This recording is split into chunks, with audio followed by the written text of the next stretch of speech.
Hello વિદ્યાર્થી મિત્રો, નમસ્તે. હિન્દીના અભ્યાસમાં પાઠ 2 કવિતા ચુનાવ એ આપણે અડધી કહાની સાંભળી હતી. બરાબર, આપણે પહેલાં એનું રિવિઝન કરી લઈ, પછી આપણે આ કહાનીમાં આગળ વધશું. એ કહાનીમાં એક રાજા છે.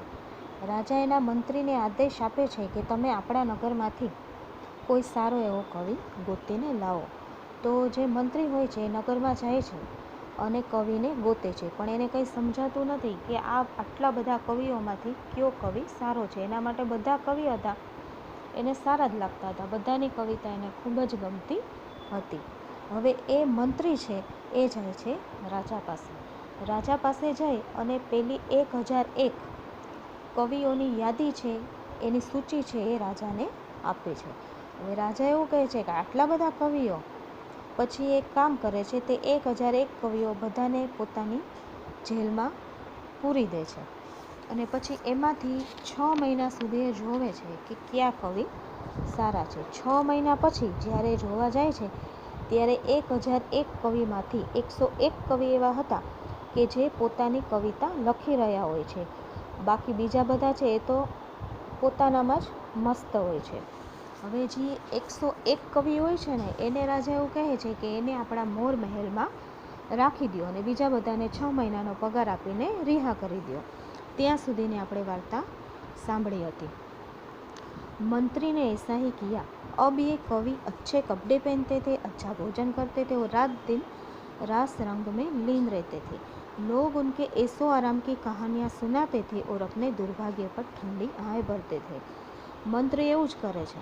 હવે જે પેલા બધા કવિ હોય છે 101, એ બધા ખૂબ જ સરસ કપડાં પહેરે છે, સારું સારું જમવાનું જમે છે અને રાત ને દિવસ પોતે પોતાના જ રાસ અને રંગમાં લીન મગ્ન હોય છે અને એના એસો આરામની કહાનીਆਂ બધા સાંભળે છે અને પોતાના દુર્ભાગ્ય પર આહે ભરે છે. બધાને દુઃખ થાય છે કે આપણે પણ ત્યાં હોત તો મહેલમાં આપણે રહેતા હોત તો આ બધી સુખ સુવિધા આપણને પણ મળત. 6 महीने बाद महाराज अपने मंत्री को साथ लेकर एक बार फिर 101 कवियों से मिलने मोर महल गए और उन सबको अपने सामने बुलाकर बोले, तुमने बेपरवाही के 6 महीनों में क्या कुछ लिखा है? हम सुनना चाहते हैं. હવે ફરીથી પાછા 6 મહિના પછી પહેલા મહારાજ છે એ પોતાના મંત્રીને લઈ અને પેલા કવિઓ પાસે મહલમાં જાય છે અને બધાને બોલાવીને કહે છે કે તમે આ 6 મહિનામાં શું લખ્યું એ મારે સાંભળવું છે.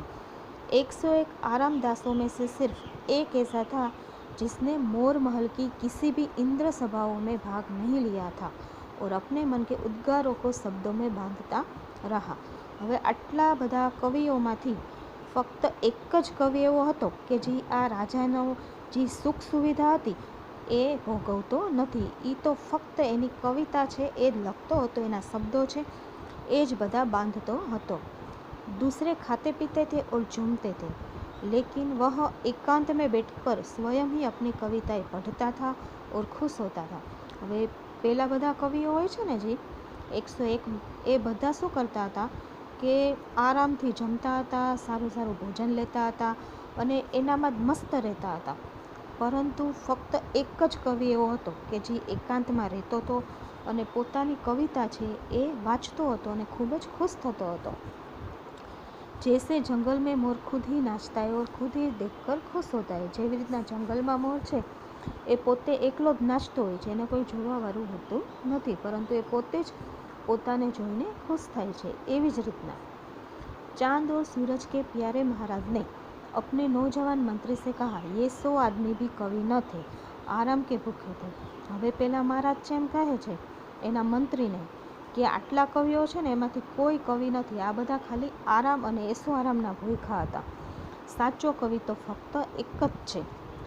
जब यह कैद थे इनकी आंखें अपनी दुर्दशा पर रोती थी, चूँकि उस वक्त इनका जीवन बाहरों से खाली था, इसलिए उन दिनों इन्हें अपना जीवन प्यारा न था. એ તો ફક્ત એની દુર્દશા પર રોતા હતા અને એનું જીવન છે એ બહારોથી ખાલી ન હતું. એને તો ફક્ત એનું જીવન છે એ જ પ્યારું હતું. उस समय इन्होंने कविताएं लिखी और उन में अपने भाग्य के अंधेरे का रोना रोया, मगर जब बुरे दिन बीत गए तो ये काव्य और कल्पना की कला भी भूल गए. અને એના ખરાબ દિવસ ગયા તો એ બધું કાવ્ય, પોતાની કલ્પના, એનામાં જે કલા છે એ બધું ભૂલી ગયા હતા. ये दुख के दिनों के कवि है, सुख के समय के કલાકાર નહીં. આ બધા તો ખાલી પોતાના સુખના સમયના જ કલાકાર છે, કોઈ સાચો કવિ નથી. इनको धक्के देकर महल से निकाल दो. આ લોકોને ધક્કો મારીને મહેલમાંથી કાઢી નાખો. इसके बाद महाराज ने उस साधु स्वभाव बेपरवाह आदमी की तरफ इशारा करके कहा, यह सच्चा कवि है जिसके लिए दुख और सुख दोनों एक बराबर है. यह दुख की रात में भी कविता करता था और सुख के प्रभात में भी कविता करता है.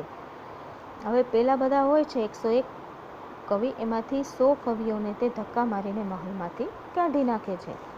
અને એની પછી જે સાધુ સ્વભાવનો આ એક માણસ છે એના તરફ ઈશારો કરીને રાજા કહે છે કે આના માટે તો સુખ અને દુઃખ બધું બરોબર જ છે. આ દુઃખની રાતમાં પણ કવિતા લખે છે અને સુખના સવારમાં પણ कविता ज बोले छे. यह मौत के काले रास्ते पर और जीवन की सुंदर घाटियों में भी कविता करता है. यही इसका स्वभाव और यही इसका जीवन है. आज साचो कवि छे, आज एनो स्वभाव छे ने आज एनु जीवन छे. यह इसके बिना नहीं रह सकता. यह सच्चा कवि है. आ कविता विना जीवित नहीं सकतो. आ साचो कवि छे. 1001 कंकड़ों में यही एक हीरा है कि आ बधा तो पत्थर था, बरोबर. आ एक ज हीरो है. हम इसे आज से अपना दरबारी कवि नियुक्त करते हैं. હવે આજથી એ પોતાના દરબાર માટે આ દરબારી કવિને નિયુક્ત કરે છે. हमें इसे मुंह मांगी तनख्वाह देंगे. इसका काम केवल इतना है कि हमें हर रोज दरबार में आकर एक दोहा कविता सुना जाया करें. એને જેટલો પગાર જોતો હશે એટલો આપણે એને આપશું. એનું કામ ફક્ત એક જ છે કે એ રોજ દરબારમાં આવી અને એક સારો દોહો અથવા કવિતા આપણને સંભળાવી જાય. कवि ने दरबार में जाकर महाराज को एक दिन दोहा सुनाया, दूसरे दिन कविता सुनाई, तीसरे दिन दोहा सुनाया, चौथे दिन लिख भेजा. मुझसे इस तरह की कविता नहीं हो सकती है. मैं उद्गारों का कवि हूँ, किसी की मर्जी का गुलाम नहीं. હવે પેલો જે કવિ હોય છે એ એક દિવસ દોહો સંભળાવે અને એક દિવસ કવિતા, એવી રીતના ક્રમ ચાલુ હોય છે. પછી એવું કહે છે કે હું ઉદ્ગારોનો કવિ છું, બરોબર, હું કોઈનો ગુલામ છું नहीं. नौजवान मंत्री ने कहा, यह आदमी कितना अभागा है कि आ तो बदकिस्मत છે, આ માણસ છે એ મંત્રી એવું કહે છે. मगर महाराज ने कहा, नहीं, यह अभागा नहीं, यह एक सच्चा कवि है. यह आज़ाद है और यह आज़ादी की कविता करता है. जो गुलाम होगा वह गुलामी की ही कविता करेगा. ત્યારે રાજા એવું કહે છે કે ના, આ જ સાચો કવિ છે, એ આઝાદ છે અને એ આઝાદીની જ કવિતા કરશે, એ કોઈનો ગુલામ નથી. यह आदमी दरबार में आए या न आए, इसकी तनख्वाह हमेशा इसके घर पहुंचती रहे. ऐसे उच्च कोटि के कलाकार का भूखा रहना मेरे राज्य का सबसे बड़ा अपमान है. રાજા એવું કહે છે મંત્રીને કે એ કવિ દરબારમાં આવે કે ન આવે પણ એનો પગાર એને દર મહિને એના ઘરે પહોંચાડી દેવાનો. આ જ સૌથી ઉચ્ચ કોટીનો સાચો કલાકાર છે. ऐसे उच्च कोटि के कलाकार का भूखा रहना मेरे राज्य का सबसे बड़ा अपमान है कि तो हमारा राज्यનું अपमान થશે જો એ ભૂખો રહેશે તો. महाराज की बातें सुनकर नौजवान मंत्री की आंखें खुल गई. महाराजની વાત સાંભળી અને પેલો મંત્રી છે એની આંખ ખુલી જાય છે કે સાચો કવિ કોણ છે.